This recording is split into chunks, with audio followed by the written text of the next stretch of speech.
Hi, welcome to How to Draw Simple. Today we're going to learn how to draw a watermelon. Let's start off by drawing a big oval shape. Next, let's add the stripes. Start here and draw a wavy line going to the right and ending at the edge of the oval. Do that again just below, making the waves slightly different.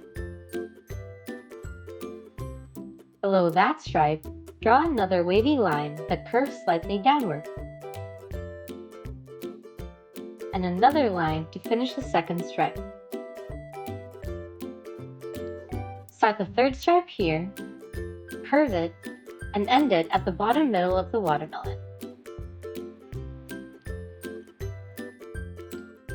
Draw one last stripe on top, curving it upward this time, just like this.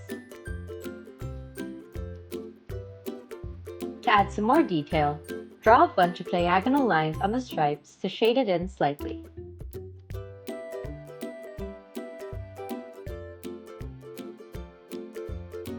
And now you've got a watermelon.